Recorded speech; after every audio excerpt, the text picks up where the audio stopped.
Hello friends, कैसे हैं आप सब।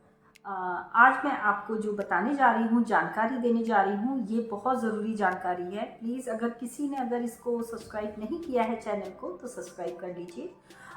मैं आपको आज जॉइंट्स पेन के बारे में बताना चाहती हूँ। जी हाँ, कई बार आप लोग कहते हैं कि मेरे जॉइंट्स में पेन है, मेरी एंकल में पेन है, मेरी फिंगर्स में स्वेलिंग आ रही है, इस तरीके की प्रॉब्लम्स आती हैं। वोमिट जैसा मन होता है, इस तरीके के अगर आपके सिम्टम्स हैं तो आपको डियर यूरिक एसिड चेक कराना पड़ेगा।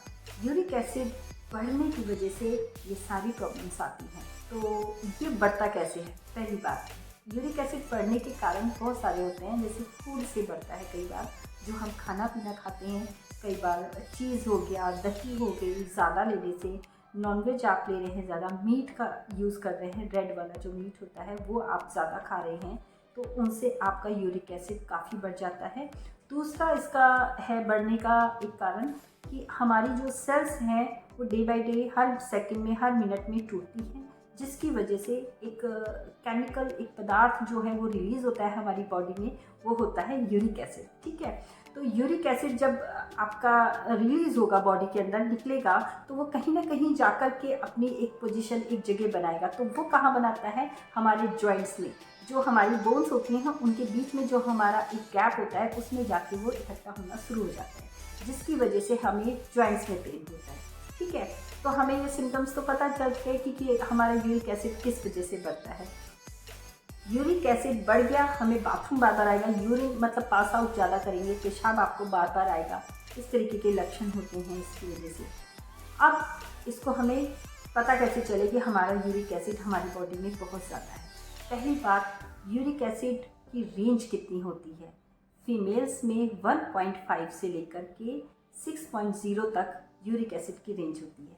ठीक है, और मेल्स में होती है 2.5 से 7.0 तक।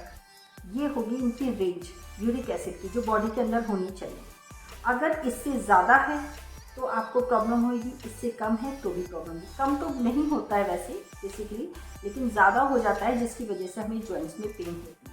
तो जॉइंट्स में जब हमारे बहुत ज़्यादा सीवियर पेन रहेगा, हमें एंकल में पेन होगा, हमारे नीज़ में, घुटने जो पेन बोलते हैं उनमें पेन रहेगा, बहुत ज़्यादा पेन होता है, तो उसकी वजह से हमारा चलना थोड़ा मुश्किल हो जाता है। इस तरीके के सिम्टम। इसके लिए आपको कराना क्या है? इसके लिए हमें टेस्ट कराना पड़ता है एक यूरिक एसिड का। यूरिक एसिड का अगर आप टेस्ट कराएंगे तो आपको पता लग जाएगा कि जिससे कि हमारी बॉडी में यूरिक एसिड बढ़ तो नहीं रहा। अगर आपका बढ़ रहा है तो उसके लिए एक मेडिसिन आती है, डॉक्टर से आप कंसल्ट कर सकते हैं, जिससे आपको पता लग जाएगा कि इसके लिए मुझे क्या प्रिकॉशन रखनी है। प्रोटीन थोड़ा कम करना पड़ेगा बॉडी में, अपनी खाने का थोड़ा मात्रा, जो प्रोटीन होता है हम ज़्यादा लेते हैं, वो थोड़ा कम करना पड़ता है इसके लिए। और यूरिन में अगर हम पानी ज़्यादा से ज़्यादा पिए तो हमारा यूरिन के थ्रू यूरिक एसिड डिस्चार्ज निकलता रहेगा। ठीक है, तो इससे क्या है, इससे भी हमें बहुत फ़ायदा मिलेगा।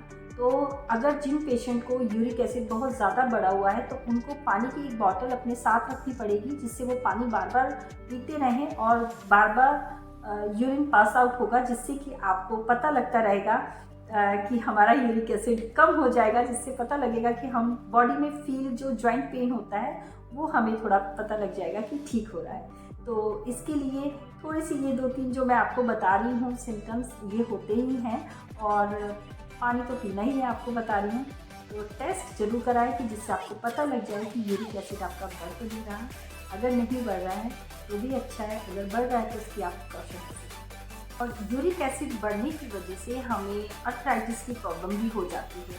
अगर आप बहुत टाइम तक यूरिक एसिड को बढ़ने देंगे, आपका जॉइंट्स पेन रह रहा है, आप इग्नोर करेंगे और आपका काफ़ी टाइम बढ़ जाए, तो उससे क्या होगा, आपको अर्थराइटिस की प्रॉब्लम भी रहने लग जाएगी। धीरे धीरे आपको अर्थराइटिस में, जैसे कहते हैं ना कि आपको गठिया वाला जो रोग कहते हैं ना, वो उस तरीके की प्रॉब्लम बढ़ जाती है। तो इसका इसीलिए ज़रूरी है ध्यान रखना कि आपको यूरिक एसिड लेवल अपना पूरा मेंटेन करके रखना है बॉडी में। ठीक है, तो प्लीज़ ध्यान रखें। Take care, bye bye.